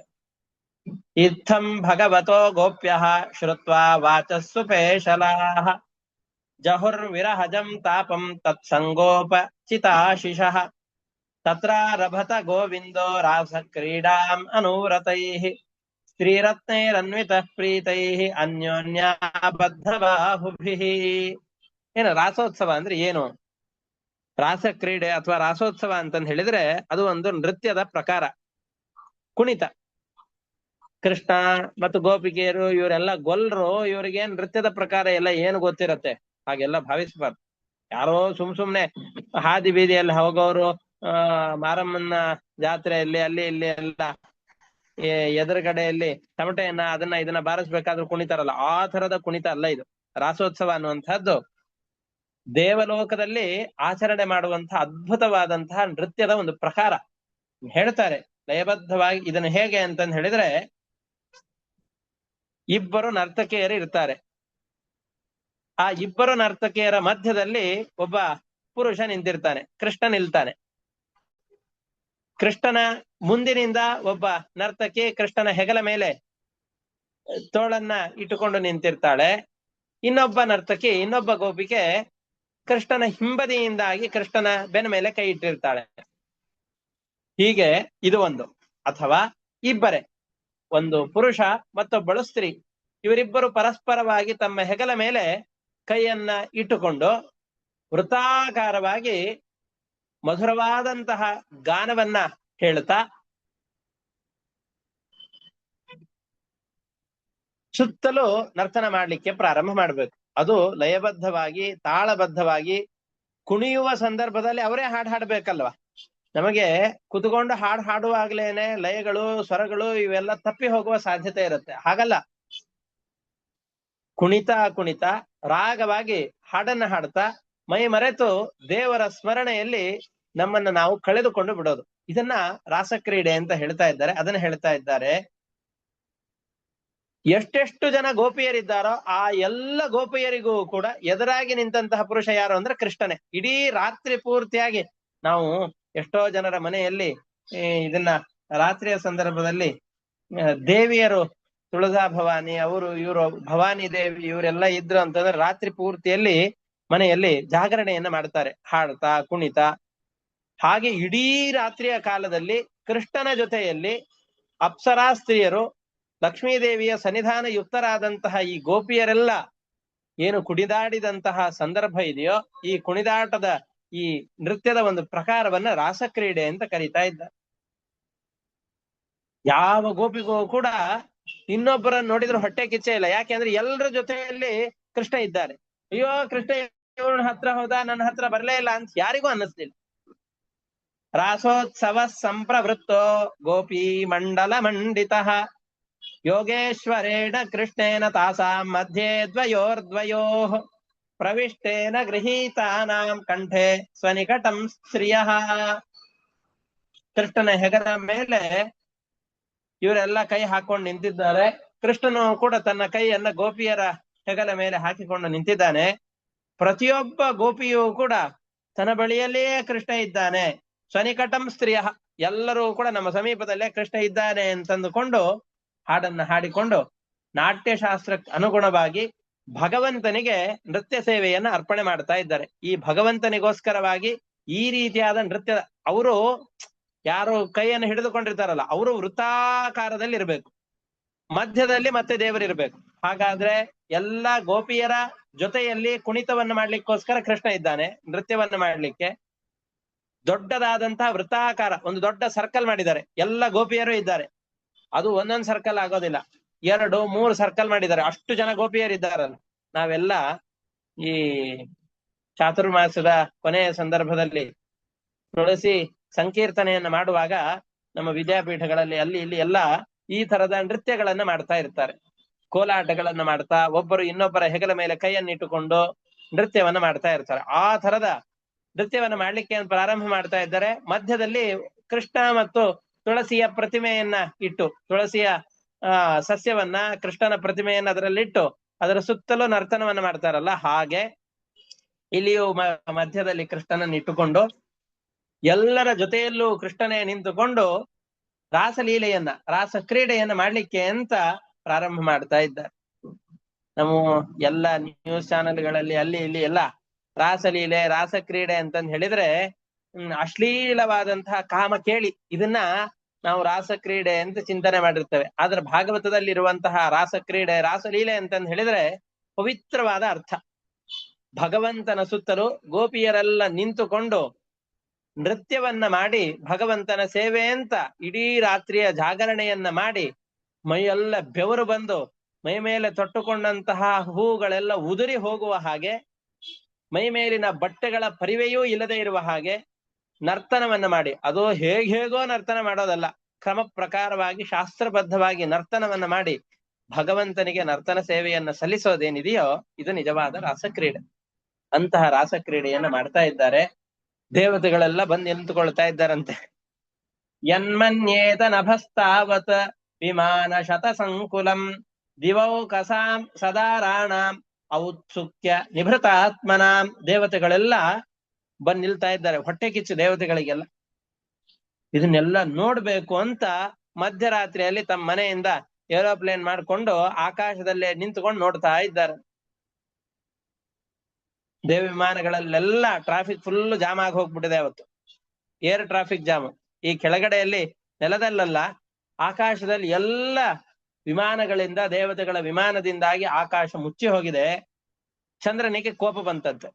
ಇವರೆಲ್ಲ ನರ್ತನವನ್ನ ಮಾಡ್ತಾ ಇರೋದು ನನ್ನ ಬೆಳದಿಂಗಳಲ್ಲಿ, ನಾನು ನೋಡ್ಬೇಕು ಕೃಷ್ಣನನ್ನ ಅಂತಂದುಕೊಂಡು ಈ ರಾಸಕ್ರೀಡೆಯನ್ನು ನೋಡ್ಬೇಕು ಅಂತ ನಿಂತಿದ್ದೇನೆ, ನನಗೆಲ್ಲ ಅಡ್ಡಲಾಗಿ ನಿಂತಿದ್ದಾರಲ್ಲ ಅಂತ ಚಂದ್ರ ಸರದು ಆ ರಾಸಕ್ರೀಡೆಯನ್ನು ನೋಡ್ತಾ ಇದ್ದಾನೆ ಅಂತ ಹೇಳ್ತಾ ಇದ್ದಾರೆ. ತಥೋ ದುಂದುಭಯೋ ನೇದುಹು ಖಾತ್ಪೇತುಹು ಪುಷ್ಪವೃಷ್ಟಯಃ ಜಗುರ್ಗಂಧರ್ವ ಪತಯಃ ಸಸ್ತ್ರೀಕಾಸ್ತದ್ಯಶೋಮಲಂ. ಆಕಾಶದಲ್ಲೇ ನಿಂತುಕೊಂಡು ದೇವತೆಗಳೆಲ್ಲ ದುಂದುಭಿನಾದವನ್ನ ಕೊಳಲನ್ನ ಎಲ್ಲವನ್ನ ನಾದಗಳನ್ನ ಮಾಡ್ತಾ ಇದ್ದಾರೆ. ಆಕಾಶದಿಂದ ಪುಷ್ಪವೃಷ್ಟಿಯನ್ನ ಸುರಿಸ್ತಾ ಇದ್ದಾರೆ. ಗಂಧರ್ವರು ತಮ್ಮ ಪತ್ನಿಯರು ಎಲ್ಲರನ್ನ ಸೇರಿಸಿಕೊಂಡು ಆಕಾಶದಲ್ಲೇ ನಿಂತುಕೊಂಡು ಭಗವಂತನ ಸ್ತೋತ್ರಗಳನ್ನು ಮಾಡ್ತಾ ಇದ್ದಾರೆ. ಏನ್ ಮಾಡ್ತಾ ಇದ್ದಾರೆ ಅದನ್ನ ಹೇಳ್ತಾ ಇದ್ದಾರೆ. ಆ ಸ್ಥಳದಲ್ಲಿ ಇವರೆಲ್ಲ ಚೆನ್ನಾಗಿ ಅಲಂಕಾರ ಮಾಡ್ಕೊಂಡಿದ್ದಾರೆ. ಗೋಪಿಯರು ಕಾಲಲ್ಲಿ ಗೆಜ್ಜೆಯನ್ನ ಹಾಕಿಕೊಂಡಿದ್ದಾರೆ, ಒಡ್ಯಾಣವನ್ನು ಧರಿಸಿಕೊಂಡಿದ್ದಾರೆ, ಕೈಗಳಲ್ಲಿ ಪೂರ್ತಿಯಾಗಿ ಘಳಘಳ ಅಂತ ಶಬ್ದವನ್ನ ಮಾಡುವಂತಹ ಗೆಜ್ಜೆಗಳನ್ನ ಬಳೆಗಳನ್ನ ಎಲ್ಲವನ್ನ ಹಾಕಿಕೊಂಡಿದ್ದಾರೆ. ಅದೇ ರೀತಿಯಾಗಿ ಒಡ್ಯಾಣ ಅಂದ್ರೆ ಸೊಂಟಕ್ಕೆ ಕಟ್ಟಿಕೊಂಡಂತಹ ಪಟ್ಟಿಗಳಲ್ಲೂ ಕೂಡ ಚಿಕ್ಕ ಚಿಕ್ಕ ಗಂಟೆಗಳನ್ನ ಝಲಝಲ ಅಂತ ಶಬ್ದವನ್ನು ಮಾಡುವಂತಹ ಈ ಅನೇಕ ವಿಧವಾದ ಇವುಗಳನ್ನ ಜೋಡಿಸಿಕೊಂಡಿದ್ದಾರೆ. ಈ ಒಡ್ಯಾಣದಲ್ಲಿ ಅವರು ನರ್ತನವನ್ನು ಮಾಡ್ತಾ ಇರಬೇಕಾದ್ರೆ ಅದು ಲಯಬದ್ಧವಾಗಿ ನರ್ತನವನ್ನು ಮಾಡುವ ಸಂದರ್ಭದಲ್ಲಿ ಆ ಗೆಜ್ಜೆಯ ಶಬ್ದ, ಬಳೆಗಳ ಶಬ್ದ, ಒಡ್ಯಾಣದಲ್ಲಿರುವಂತಹ ಆ ಚಿಕ್ಕ ಗಂಟೆಗಳ ಶಬ್ದ ಎಲ್ಲ ಮಧುರವಾಗಿ ಎಲ್ಲ ದಿಕ್ಕಿನಲ್ಲಿ ತುಂಬಿ ಹೋಗ್ತಾ ಇದೆ. ವಲಯಾನಾಂ ನೂಪುರಾಣಾಂ ಕಿಂಕಿಣೀನಾಂಚ ಯೋಷಿತಾಂ ಸಪ್ರಿಯಾಣಾಂ ಅಭೂತ್ ಶಬ್ದ ತುಮುಲೋ ರಾಸಮಂಡಲೆ. ಈ ರಾಸಕ್ರೀಡೆಯನ್ನ ಸುತ್ತಲೂ ನಿಂತುಕೊಂಡು ನರ್ತನವನ್ನು ಮಾಡ್ತಾ ಇದ್ರೆ ನಮಗೆಲ್ಲ ಅನ್ಸೋದಿಲ್ಲೇನು? ಯಾರಾದ್ರೂ ಚೆನ್ನಾಗಿ ಈ ತುಳಸಿ ಸಂಕೀರ್ತನೆಯನ್ನ ಮಾಡ್ತಾ ಇದ್ದಾರೆ, ಕುಣಿತಾ ಇದ್ದಾರೆ ಅಂದ್ರೆ ನಮಗೆ ಆ ರೀತಿಯಾಗಿ ನರ್ತನವನ್ನು ಮಾಡ್ಲಿಕ್ಕೆ ಬರೋದಿಲ್ಲ. ಆದ್ರೆ ಮನಸ್ಸಿನಲ್ಲಿ ಅಂದುಕೊಳ್ತೇವೆ, ಛೆ ನಾವು ಈ ರೀತಿಯಾಗಿ ನರ್ತನವನ್ನು ಮಾಡಬೇಕು, ದೇವರ ಎದುರಿನಲ್ಲಿ ಕುಣಿಬೇಕು ಅಂತ ಅನಿಸೋದಿಲ್ಲೇನು? ಎಲ್ಲರಿಗೂ ಆ ರೀತಿಯಾಗಿ ಅನ್ನಿಸುವಂತೆ ಇಲ್ಲೆಲ್ಲ ನರ್ತನ ಆಗ್ತಾ ಇದೆ. ಅದರಲ್ಲಿ ನರ್ತನದಲ್ಲಿ ಬರೀ ಕಾಲುಗಳ ಕೆಲಸ, ಕೈಗಳ ಕೆಲಸ ಅಲ್ಲ, ಅಷ್ಟೇ ಅಲ್ಲ, ಹುಬ್ಬುಗಳ ಕೆಲಸ ಇರುತ್ತೆ. ಯಾಕೆಂದ್ರೆ ನಮ್ಮ ಎಲ್ಲ ಭಾವನೆಗಳನ್ನ ಮಾತಿನಲ್ಲದೇನೆ ನಮ್ಮ ಮುಖದ ಹಾವಭಾವಗಳಿಂದಾಗಿ, ಕೈಯಲ್ಲಿ ಮಾಡುವ ಚಿಹ್ನೆಗಳಿಂದಾಗಿ, ಕಾಲಿನ ಭಂಗಿಗಳಿಂದಾಗಿ ನಮ್ಮ ಭಕ್ತಿಯನ್ನ, ನಮ್ಮ ಅಭಿಪ್ರಾಯಗಳನ್ನ ತಿಳಿಸ್ತಾ ಹೋಗ್ತೇವೆ. ನಾವೆಲ್ಲ ಪಕ್ಷಿಗಳನ್ನ ಗಮನಿಸ್ತೇವೆ. ಪಕ್ಷಿಗಳೆಲ್ಲ ತಮ್ಮ ಭಾವನೆಗಳನ್ನ ಯಾವ ರೀತಿಯಲ್ಲಿ ತೋರಿಸಿಕೊಳ್ಳುತ್ತವೆ? ಪಕ್ಷಿಗಳು ತಮ್ಮ ಧ್ವನಿಯ ಮುಖಾಂತರವಾಗಿ ತಮ್ಮ ಸ್ವಭಾವವನ್ನ, ತಮ್ಮಲ್ಲಿರುವಂತಹ ಅಭಿಪ್ರಾಯಗಳನ್ನ ಮತ್ತೊಂದು ಪಕ್ಷಿಗಳಿಗೆ ತಿಳಿಸಿಕೊಡುತ್ತೆ. ತುಂಬಾ ದುಃಖಿತನಾದಂತಹ ವ್ಯಕ್ತಿ ತನ್ನ ಕಣ್ಣೀರಿನಿಂದಾಗಿ, ತನ್ನ ಮುಖದ ಭಾವಗಳಿಂದಾಗಿ ತನಗಾದಂತಹ ದುಃಖಗಳನ್ನ ದೇವರ ಎದುರುಗಡೆಯಲ್ಲಿ, ತನ್ನ ಆತ್ಮೀಯರಾದ ವ್ಯಕ್ತಿಗಳ ಎದುರುಗಡೆಯಲ್ಲಿ ತೋರಿಸಿಕೊಳ್ತಾನೆ. ಕಣ್ಸನ್ನೆಯಿಂದ ನಾವು ಎಷ್ಟೋ ಕೆಲಸಗಳನ್ನ ಮಾಡಿಬಿಡುತ್ತೇವೆ. ಹಾಗೆ ನೃತ್ಯದಲ್ಲಿ ಇದಕ್ಕೆ ವಿಶೇಷವಾದ ಪ್ರಾಧಾನ್ಯ ಇದೆ. ಪ್ರತಿಯೊಂದಕ್ಕೂ ತೋಳುಗಳನ್ನ ಕುಣಿಸೋದು, ನಸು ನಗೋದು, ಹುಬ್ಬುಗಳನ್ನ ಹಾರಿಸೋದು, ನಡುವನ್ನ ಬಳುಕಿಸೋದು, ಈ ನಮ್ಮ ಕಿವಿಯಲ್ಲಿರುವಂತಹ ಕುಂಡಲಗಳೆಲ್ಲ ಕುಣಿಯುವ ಹಾಗೆ ತಲೆಯನ್ನ ತೂಗುವಂತಹದ್ದು, ಈ ರೀತಿಯಾಗಿ ನಾನಾ ವಿಧವಾದಂತಹ ಭಂಗಿಗಳು ನಮ್ಮ ಭಾವವನ್ನ ಅಭಿವ್ಯಕ್ತಗೊಳಿಸ್ಲಿಕ್ಕೋಸ್ಕರವಾಗಿ ಈ ಸಂಗೀತ ಶಾಸ್ತ್ರದಲ್ಲಿ, ನೃತ್ಯ ಶಾಸ್ತ್ರದಲ್ಲಿ ಪ್ರಸಿದ್ಧವಾಗಿದೆ. ನಮಗೆಲ್ಲ ಏನು ಅಂತಂದ್ರೆ, ಯಾರಾದ್ರೂ ಚೆನ್ನಾಗಿ ಹಾಡ್ತಾ ಇದ್ದಾರೆ ಅಂದ್ರೆ ವಾ ವಾ ಅಂತಂದು ಹೇಳ್ತೇವೆ ಅಷ್ಟೆ. ಅದೇ ಸಂಗೀತ ಶಾಸ್ತ್ರವನ್ನ ಬಲ್ಲಂತಹ ವ್ಯಕ್ತಿಗಳು ಅದನ್ನ ಆಸ್ವಾದಿಸ್ತಾ ಇದ್ದಾರೆ ಅಂತಂದು ಹೇಳಿದ್ರೆ, ಅದರಲ್ಲಿರುವ ಸ್ವರಗಳು, ತಾಳಗಳು, ಇದರಲ್ಲಿರುವ ಪ್ರತಿಯೊಂದು ಸೂಕ್ಷ್ಮವಾದ ಅಂಶಗಳು ಕೂಡ ಅವರ ಮನಸ್ಸಿಗೆ, ಗಮನಕ್ಕೆ ಬರ್ತಾ ಇರುತ್ತೆ. ಅದನ್ನು ಕೇಳಿದಾಗ ಎಲ್ಲ ಮನಸ್ಸು ತುಂಬಾ ತುಂಬಿ ಬರುತ್ತೆ. ಎಷ್ಟು ಚೆನ್ನಾಗಿ ಹಾಡ್ತಾ ಇದ್ದಾರೆ ಅಂತ ನಮಗೂ ಸುಖ ಆಗತ್ತೆ, ಅವರಿಗೂ ಸುಖ ಆಗತ್ತೆ. ರೋಗಿ ಒಳ್ಳೆ ಆಹಾರವನ್ನ ತಿನ್ನೋದಕ್ಕೂ, ನಾಲಿಗೆ ಕೆಟ್ಟವನು, ನಾಲಿಗೆ ತುಂಬಾ ಚೆನ್ನಾಗಿದ್ದವನು ಒಳ್ಳೆ ಊಟ ಮಾಡೋದಕ್ಕೂ ಬಹಳ ವ್ಯತ್ಯಾಸ ಇದೆ. ರೋಗಿ ಆದವನು ಹೊಟ್ಟೆ ತುಂಬಿಸ್ಕೊಳ್ಳಿಕ್ಕೆ ಅಂತ ಊಟ ಮಾಡ್ತಾನೆ. ನಾಲಿಗೆ ಚೆನ್ನಾಗಿದ್ದವನು ಪ್ರತಿಯೊಂದು ತುತ್ತನ್ನ ಆಸ್ವಾದನೆ ಮಾಡುತ್ತಾನೆ. ಹಾಗೆ ನೃತ್ಯ ಶಾಸ್ತ್ರದಲ್ಲಿ ಆ ನೃತ್ಯದ ಭಂಗಿಗಳನ್ನು ತಿಳಿದವರಿಗೆ ಈ ಪ್ರತಿಯೊಂದು ವಿಕಾರವೂ ಕೂಡ, ವಿಲಾಸವೂ ಕೂಡ ಅದ್ಭುತವಾದಂತಹ ಮಾನಸಿಕವಾದಂತಹ ಔನ್ನತ್ಯವನ್ನ ತೋರಿಸಿಕೊಡುತ್ತೆ. ಆ ರೀತಿಯಾಗಿ ವೇಗವಾಗಿ ಕುಣಿತಾ ಇದ್ದಾರೆ. ನಿಧಾನವಾಗಿ ಕುಣಿಯೋದು, ಮಧ್ಯಮ ವೇಗದಲ್ಲಿ ಕುಣಿಯೋದು, ತೀವ್ರವಾದಂತಹ ವೇಗದಲ್ಲಿ ಕುಣಿಯೋದು, ಈ ರೀತಿಯಾಗಿ ವೇಗವಾಗಿ ಕುಣಿತಾ ಇದ್ದಾರೆ. ಅವ್ರು ಎಲ್ಲ ಹೇಗೆ ಶೋಭಿಸ್ತಾ ಇದ್ರು ಅನ್ನೋದನ್ನ ಹೇಳ್ತಾರೆ. ಕೃಷ್ಣ ಕಪ್ಪಾದ ಮೋಡದ ಹಾಗಿದ್ದಾನೆ. ಇವರೆಲ್ಲ ಹಾಲಿನಂತಹ ಬಿಳಿ ಬಣ್ಣ ಉಳ್ಳಂತಹ ಗೋಪಿಕೆಯರು. ಇದು ಹೇಗೆ ಕಾಣಿಸ್ತಾ ಇತ್ತು ಅಂದ್ರೆ, ಎಷ್ಟು ಚೆನ್ನಾಗಿ ಉಪಮೆಯನ್ನು ಕೊಡ್ತಾರೆ ನೋಡಿ. ಮಳೆಗಾಲದಲ್ಲಿ ಚೆನ್ನಾಗಿ ಮೋಡಗಳೆಲ್ಲ ಆಕಾಶದ ಪೂರ್ತಿಯಾಗಿ ತುಂಬಿಕೊಂಡಿರುತ್ತೆ. ಎಡಬಿಡದೇನೆ ಆ ಮೋಡಗಳ ಮಧ್ಯದಲ್ಲಿ ಮಿಂಚುಗಳೆಲ್ಲ ಬರ್ತಾ ಇತ್ತು ಅಂತಂದು ಹೇಳಿದ್ರೆ, ಮೋಡದ ಮಧ್ಯದಲ್ಲಿ ಮಿಂಚುಗಳೆಲ್ಲ ಹೇಗೆ ಕಾಣುತ್ತೆ? ಅದರಂತೆ ಮೋಡದ ಕಾಂತಿಯಂತೆ ಕಾಂತಿಯುಳ್ಳ ಕೃಷ್ಣನ ಮಧ್ಯದಲ್ಲಿ ಮಿಂಚುಗಳ ಹಾಗೆ, ಬಳ್ಳಿಗಳಂತೆ ತಮ್ಮ ಶರೀರವನ್ನ ಬಳುಕಿಸುತ್ತಿರುವಂತಹ ಈ ಗೋಪಿಕೆಯರೆಲ್ಲ ತುಂಬಾ ಚೆನ್ನಾಗಿ ಕಾಣಿಸ್ತಾ ಇದ್ದಾರೆ ಅಂತ ಹೇಳ್ತಾರೆ. ಅಲ್ಲಿ ನೋಡಿ, ಮಿಂಚಿಗೆ ಹೋಲಿಸ್ತಾರೆ. ಬೇಕಾದಷ್ಟು ಉಪಮೆಗಳನ್ನು ಕೊಡಬಹುದು, ಆದರೆ ಮಿಂಚಿಗೆ ಕೊಡ್ತಾರೆ. ಯಾಕೆಂದ್ರೆ ಮಿಂಚು ನೇರವಾಗಿ ಬರೋದಿಲ್ಲ, ಕಡ್ಡಿಯ ಹಾಗೆ ಬರೋದಿಲ್ಲ, ಅದು ವಕ್ರವಕ್ರವಾಗಿಯೇ ಬರುತ್ತೆ, ಅಂಕುಡೊಂಕಾಗಿಯೇ ಇರುತ್ತೆ. ಗೋಪಿಕೆಯರೆಲ್ಲ ಕೃಷ್ಣನ ಜೊತೆಯಲ್ಲಿ ಹಾಗೆ ನೀಟಾಗಿ ನಿಂತಿದ್ದಿಲ್ಲ, ಅವರು ನೃತ್ಯವನ್ನ ಮಾಡ್ತಾ ಇದ್ದಾರೆ. ವಯ್ಯಾರ ಆ ಶರೀರದಲ್ಲಿದೆ. ಆ ರೀತಿಯಾಗಿ ಆಕಾಶದಲ್ಲಿ, ಮೋಡ ತುಂಬಿದ ಆಕಾಶದಲ್ಲಿ ಮಿಂಚುಗಳೆಲ್ಲ ಶೋಭಿಸುವ ಹಾಗೆ ಈ ಕೃಷ್ಣನ ಮಧ್ಯದಲ್ಲಿ ಈ ಗೋಪಿಕೆಯರೆಲ್ಲರೂ ಶೋಭಿಸ್ತಾ ಇದ್ದಾರೆ ಅಂತ ಹೇಳ್ತಾ ಇದ್ದಾರೆ. ಉಚ್ಚೈರ್ ಜಗುಃ ಕೃತಮದ ರಕ್ತ ಕಂಠ್ಯೋರತಿ ಪ್ರಿಯಾ ಕೃಷ್ಣಾಭಿಮರ್ಷ ಮುದಿತಾ ಯದ್ಗೀತೆ ನೇತಮಾವೃತಂ. ಕೃಷ್ಣ ಸಮೀಪದಲ್ಲಿದ್ದಾನೆ. ಕೃಷ್ಣ ತಮ್ಮ ಜೊತೆಯಲ್ಲಿ ನೃತ್ಯವನ್ನು ಮಾಡ್ತಾ ಇದ್ದಾನೆ. ಇನ್ನೇನು ಬೇಕು? ನಮ್ದು ಒಂದು ಕಂಠ ಇತ್ತು 10 ಕಂಠ ಆಗತ್ತೆ. ನಮಗೆ ಯಾರಾದ್ರೂ ಯಾರಿಗೋಸ್ಕರ ಕೆಲಸ ಮಾಡ್ತಾ ಇರ್ತೇವೋ ಆ ವ್ಯಕ್ತಿಗಳು ಎದುರಿನಲ್ಲಿ ಬಂದು ನಮ್ಮ ಕೆಲಸವನ್ನು ನೋಡಿ ನಮ್ಮ ಜೊತೆಯಲ್ಲಿ ಅವರೂ ಕೆಲಸಕ್ಕೆ ನಿಂತಿದ್ದಾರೆ ಅಂತಾದ್ರೆ ನಮಗೆ ಕೆಲಸ ಮಾಡುವ ಉತ್ಸಾಹ 1ಕ್ಕೆ 10 ಪಟ್ಟಾಗತ್ತಲ್ಲ. ಹಾಗೆ ಯಾವ ಪರಮಾತ್ಮನ ಪ್ರೀತಿಗೋಸ್ಕರ ನಮ್ಮ ಇಡೀ ಜೀವನ ಇದೆಯೋ, ಯಾವ ಪರಮಾತ್ಮನಿಗೋಸ್ಕರವಾಗಿ ನಾವು ತಪಸ್ಸನ್ನು ಮಾಡ್ತಾ ಇದ್ದೇವೋ, ಆ ಪರಮಾತ್ಮನೇ ನಮ್ಮ ಜೊತೆಯಲ್ಲಿ ಬಂತು ನೃತ್ಯವನ್ನು ಮಾಡ್ತಾ ಇದ್ದಾನೆ, ನಮ್ಮ ಗಾನವನ್ನು ಕೇಳ್ತಾ ಇದ್ದಾನೆ ಅಂತ ಹೇಳಿದಾಗ ಗೋಪಿಕೆಯರೆಲ್ಲ ತಮ್ಮ ಸ್ವರ ಏನಿದೆಯೋ ಅದನ್ನ ಮತ್ತಷ್ಟು ಉಚ್ಚ ಸ್ವರದಿಂದಾಗಿ, ತಾರ ಸ್ವರದಲ್ಲಿ ಹೇಳಿ ಕೃಷ್ಣನನ್ನ ಸ್ತೋತ್ರ ಮಾಡ್ತಾ ಇದ್ದಾರೆ. ಸಪ್ತ ಸ್ವರಗಳನ್ನ ಸೇರಿಸಿಕೊಂಡು ನಮಗೆ ದೊಡ್ಡ ಸಮಸ್ಯೆ ಇರುತ್ತೆ. ಈಗ ನಿಧಾನವಾಗಿ ಒಂದು ಸ್ವರದಲ್ಲಿ ಹೇಳ್ತಾ ಹೋಗ್ತಾ ಇರ್ತೇವೆ. ಸ್ವರದಲ್ಲಿ ಏನಾದ್ರೂ ವ್ಯತ್ಯಾಸ ಮಾಡಿಬಿಟ್ರೆ, ಒಂದು ಸ್ತರವನ್ನು ಬಿಟ್ಟು ಉಚ್ಚ ಸ್ಥಾಯಿಗೆ ಹೋಗ್ಬೇಕು ಅಂತಂದ್ರೆ ಅದರಲ್ಲಿ ರಿದಮ್ ಅಂತ ಕರೀತಾರೆ. ಹಾಡುವಾಗ ಒಂದು ಫ್ಲೋ ಅಲ್ಲಿ ಹೋಗ್ತಾ ಇರುತ್ತೆ. ಆ ಸ್ತರ, ಆ ಲಯ ತಪ್ಪಿ ಹೋಗಿ ಬಿಡತ್ತೆ. ಆದರೆ ಗೋಪಿಯರು ಎಷ್ಟೇ ಜೋರಾಗಿ ಹೇಳಿದ್ರು, ತಮ್ಮ ಸ್ವರವನ್ನು ಎಷ್ಟೇ ಏರಿಸಿದರೂ ಕೂಡ ಅವರ ಆ ತಾಳಬದ್ಧತೆ, ಲಯಬದ್ಧತೆ ಎಲ್ಲಿಯೂ ಕೂಡ ಕಂಪಿಸ್ಲಿಲ್ಲ. ಆರೋಹ ಅವರೋಹಗಳೇನಿದೆಯೋ ಅದನ್ನು ತುಂಬಾ ಸ್ಪಷ್ಟವಾಗಿ ಹೇಳ್ತಾ ಇದ್ದಾರೆ. ಕೃಷ್ಣ ಇದೆಲ್ಲವನ್ನ ಕೇಳಿ ಭೇಷ್ ಭೇಷ್ ಅಂತ ಅವ್ರು ಎಲ್ಲರನ್ನೂ ಕೂಡ ಸಂತೋಷದಿಂದಾಗಿ ಅಭಿನಂದನೆ ಮಾಡ್ತಾ ಇದ್ದಾನೆ.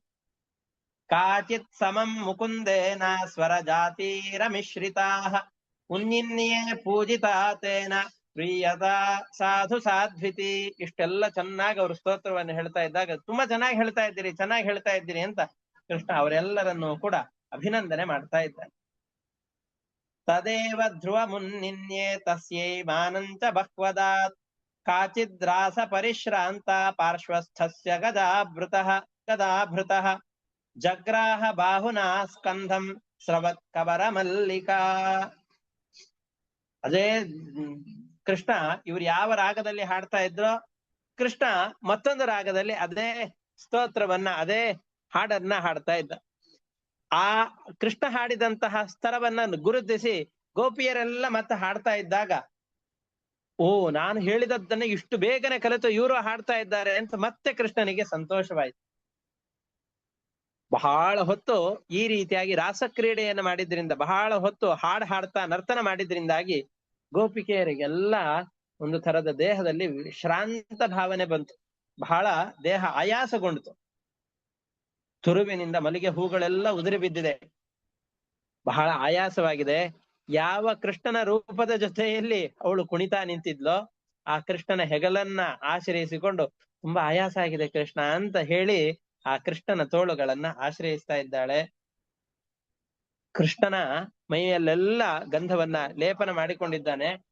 ಈ ಕೃಷ್ಣನ ಮೈಗೆ ಹಚ್ಚಿಕೊಂಡಂತಹ ಆ ಗಂಧನ ಲೇಪನದಿಂದಾಗಿ ಆ ಶರೀರದ ಸಂಪರ್ಕ ಇವರಿಗೆಲ್ಲ ಆದಾಗ, ಆ ಗಂಧದ ಪರಿಮಳ ಇವರಿಗೆ ಬಂದಾಗ ಅದರಿಂದ ಮೈ ಮರೆತು ಇವರೆಲ್ಲ ಮತ್ತೆ ನೋಡಿ ಮತ್ತೆ ಕುಣಿಬೇಕಪ್ಪ, ಮತ್ತೆ ಇಂತಹ ಅವಕಾಶ ಸಿಗೋದಿಲ್ಲ ಅಂತಂದುಕೊಂಡು ಮತ್ತೆ ನರ್ತನವನ್ನು ಮಾಡ್ಲಿಕ್ಕೆ ಪ್ರಾರಂಭ ಮಾಡ್ತಾ ಇದ್ದಾಳೆ.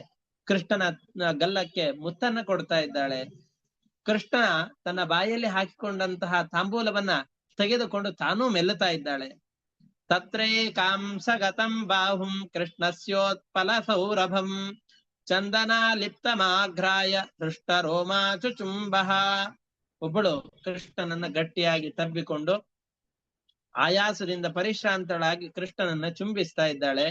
ಕಸ್ಯಾಶ್ಚಿನ್ ನಾಟ್ಯ ವಿಕ್ಷಿಪ್ತ ಕುಂಡಲ ತ್ವಿಷಭೂಷಿತಂ ಗಂಡಂ ಗಂಡೆ ಸಂದಧತ್ಯ ಆದತ್ತಾ ತಾಂಬೂಲ ಚರ್ವಿತಂ. ಇನ್ನೊಬ್ಬಳು ಕೃಷ್ಣನ ಬಾಯಲ್ಲಿ ಜಗಿದಂತಹ ತಾಂಬೂಲವನ್ನು ತೆಗೆದುಕೊಂಡು ತಾನೂ ಕೂಡ ಮೆಲ್ಲುತ್ತಾ ಇದ್ದಾಳೆ. ಹೀಗೆ ಈ ಗೋಪಿಯರೆಲ್ಲರೂ ಕೂಡ ಕಾಲು ಗೆಜ್ಜೆಗಳು, ಒಡ್ಯಾಣಗಳು ಇವು ಎಲ್ಲದರ ಧ್ವನಿಯನ್ನ ಮಾಡ್ತಾ ನೃತ್ಯವನ್ನ ಮಾಡ್ತಾ ಇದ್ದಾರೆ. ಆಯಾಸಗೊಂಡಿದ್ದಾರೆ. ಕೃಷ್ಣನ ಕೈಯನ್ನ ತೆಗೆದುಕೊಂಡು ತಮ್ಮ ಎದೆಯ ಮೇಲೆ ಇಟ್ಟುಕೊಳ್ತಾ ಇದ್ದಾರೆ. ನೃತ್ಯಂತಿ ಗಾಯತಿ ಕಾಚಿತ್ ಕೂಜನ್ನೂಪುರ ಮೇಖಲಾ ಪಾರ್ಶ್ವಸ್ಥಾಚ್ಯುತ ಹಸ್ತಾಬ್ಜಂ ಶ್ರಾಂತಾಧಾತ್ ಸ್ತನಯೋ ಶಿವಂ. ಮಂಗಳಕರವಾದ ಕೃಷ್ಣನ ಆ ಕೈಗಳನ್ನ ತನ್ನ ಎದೆಯ ಮೇಲೆ ಇಟ್ಟುಕೊಂಡು, ಕೃಷ್ಣ ನನ್ನ ಮನಸ್ಸಿನಲ್ಲಿರುವ ಎಲ್ಲ ದೋಷಗಳನ್ನ ಪರಿಹಾರ ಮಾಡಿಬಿಡು ಅಂತ ಪ್ರಾರ್ಥನೆ ಮಾಡ್ತಾ ಇದ್ದಾಳೆ. ಈ ರೀತಿಯಾಗಿ ಲಕ್ಷ್ಮೀದೇವಿಗೆ ಅತ್ಯಂತ ಪ್ರೀತಿ ಪಾತ್ರನಾದಂತಹ ಕೃಷ್ಣನನ್ನ ಅವಳ ಆವೇಶ ಬಲದಿಂದಾಗಿ ಪತಿಯನ್ನಾಗಿ ಪಡಿತಾ ಇದ್ದಾರೆ. ಕೃಷ್ಣನ ಜೊತೆಯಲ್ಲಿ ವಿಹಾರ ಮಾಡ್ತಾ ಇದ್ದಾರೆ. ತೋಳುಗಳಿಂದಾಗಿ ಅವನನ್ನ ತಬ್ಬಿಕೊಳ್ತಾ ಇದ್ದಾರೆ. ಅವನ ಗುಣಗಾನವನ್ನ ಮಾಡ್ತಾ ಅವರೆಲ್ಲ ವಿಹಾರ ಮಾಡ್ತಾ ಇದ್ದಾರೆ. ಗೋಪ್ಯೋ ಲಬ್ಧ್ವಾಚ್ಯುತಂ ಕಾಂತಂ ಶ್ರಿಯ ಏಕಾಂತ ವಲ್ಲಭಂ ಗೃಹೀತ ಕಂಠ್ಯಸ್ತಬ್ಧೋರ್ಭ್ಯಾಂ ಗಾಯಂತ್ಯಸ್ತಂ ವಿದಹ್ರಿರೆ. ಎಲ್ಲ ಕಡೆ ವಿಹಾರ ಮಾಡ್ತಾ ಇದ್ದಾರೆ. ಅವರು ಕಿವಿಯಲ್ಲಿ ಧರಿಸಿದಂತಹ ಈ ನೈದಿಲೆ ಹೂಗಳನ್ನ ತಲೆ ಮೇಲೆ ಹಾಕಿಕೊಂಡಿದ್ದಾರೆ. ಗುಂಗುರು ಕೂದಲುಗಳಿವೆ. ಕೆನ್ನೆಗಳೆಲ್ಲ ಚೆನ್ನಾಗಿ ಬೆವರ ಹನಗಳಿಂದಾಗಿ ತುಂಬಿಕೊಂಡು ಬಿಟ್ಟಿದೆ. ಇಷ್ಟೆಲ್ಲ ನರ್ತನ ಮಾಡಿದ್ರಿಂದಾಗಿ ಆ ತಂಪಾದ ಯಮುನಾ ನದಿಯ ತೀರದಲ್ಲಿದ್ದಾಗಲೂ ಬೆವರ ಹನಿಗಳು ಬರುವಷ್ಟು ಅವರು ನೃತ್ಯವನ್ನ ಮಾಡ್ತಾ ಇದ್ದಾರೆ. ತುರುವಿನಿಂದ ಹೂಮಾಲೆ ಉದರಿ ಹೋಗಿದೆ. ಹೀಗೆ ಪರಮಾತ್ಮನ ಜೊತೆಯಲ್ಲಿ ನರ್ತಿಸುವ ಸಂದರ್ಭದಲ್ಲಿ ಅವರ ಕೈ ಬಳೆಗಳು, ಕಾಲ್ಗೆಜ್ಜೆಗಳು, ಇದರಿಂದ ಯಾವ ಯಾವ ಧ್ವನಿಗಳು ಬರುತ್ತೋ ಇವು ಎಲ್ಲವೂ ಕೂಡ ಧ್ವನಿಗಳ ಹಾಗೆ ಇದೆ. ಈ ತುರುವಿನಲ್ಲಿ ಒಳ್ಳೆ ಪರಿಮಳಯುಕ್ತವಾದ ಹೂಗಳನ್ನು ಹಾಕಿಕೊಂಡಿದ್ದಾರೆ. ಈ ಹೂಗಳಲ್ಲಿರುವ ಮಕರಂದವನ್ನು ಹಿಡಿಲಿಕ್ಕೆ ಅಂತ ದುಂಬಿಗಳೆಲ್ಲ ಬರ್ತಾ ಇವೆ. ಆ ದುಂಬಿಗಳೇನೆ ಗಾಯಕರಾಗಿವೆ. ಈ ರೀತಿಯಾಗಿ ಆ ರಾಸ ಕ್ರೀಡೆ ಮುಂದುವರಿತಾ ಇದೆ ಅಂತ ಹೇಳ್ತಾ ಇದ್ದಾರೆ. ಕರ್ಣೋತ್ಪಲಾಲಕ ಪೀಠಂಕ ಕಪೋಲ ಘರ್ಮ ವಕ್ತ ಶ್ರಿಯೋ ವಲಯ ನೂಪುರ ಘೋಷವಾದ್ಯೈ ಸಮಂ ಭಗವತ ನೃತುಸ್ಮ ಕೇಶ ಸ್ರಸ್ತಸ್ರಜೋ ಭ್ರಮರ ಗಾಯಕ ರಾಸಗೋಷ್ಠ್ಯಾಂ ಅಂತ ಇಷ್ಟನ್ನು ಹೇಳ್ತಾ ಇದ್ದಾರೆ. ಇನ್ನು ಅನೇಕ ರಾಸಕ್ರೀಡೆಯ ಈ ನೃತ್ಯದ ಪ್ರಕಾರಗಳನ್ನ ಹೇಳಲಿಕ್ಕಿದ್ದಾರೆ. ಅದರ ನಂತರದಲ್ಲಿ ಅಲ್ಲಪ್ಪ, ಈ ರೀತಿಯ ಕೃಷ್ಣ ಅಧರ್ಮವನ್ನು ನಾಶ ಮಾಡ್ಲಿಕ್ಕೋಸ್ಕರ ಹುಟ್ಟಿದವನು ಈ ರೀತಿಯ ಪರನಾರಿಯರ ಸಂಘವನ್ನ, ಅನೇಕ ಜನರ ಸಂಪರ್ಕವನ್ನ ಕೃಷ್ಣ ಹೇಗ್ ಮಾಡ್ತಾ ಇದ್ದಾನೆ, ಈ ತರದ ನಿಂದ್ಯ ಕರ್ಮಗಳನ್ನು ಹೇಗ್ ಮಾಡ್ತಾ ಇದ್ದಾನೆ ಅಂತ ಪರೀಕ್ಷಿತ್ ರಾಜನ ಪ್ರಶ್ನೆ, ಶುಕಾಚಾರ್ಯರ ಉತ್ತರ, ಇದೆಲ್ಲವೂ ಕೂಡ ಮುಂದಿನ ಪಾಠದಲ್ಲಿ ಬರುತ್ತೆ. ಅದನ್ನು ಮತ್ತೆ ಮುಂದಿನ ಪಾಠದಲ್ಲಿ ನೋಡೋಣ ಅಂತ ಹೇಳ್ತಾ ಇವತ್ತಿನ ಪಾಠವನ್ನು ಇಷ್ಟಕ್ಕೆ ಮುಕ್ತಾಯ ಮಾಡ್ತಾ ಇದ್ದೇವೆ. ಹರಯೇ ನಮಃ. ಶ್ರೀಕೃಷ್ಣ ಅರ್ಪಣಮಸ್ತು. ಅನೇನ ಭಾವಿಯ ಪುಣ್ಯಂ ತೇನ ಪ್ರೀಣಾತು ಕೇಶವ. ಹರಯೇ ನಮಃ. ಶ್ರೀಕೃಷ್ಣ ಅರ್ಪಣಮಸ್ತು. ಎಲ್ಲರಿಗೂ ನಮಸ್ಕಾರ.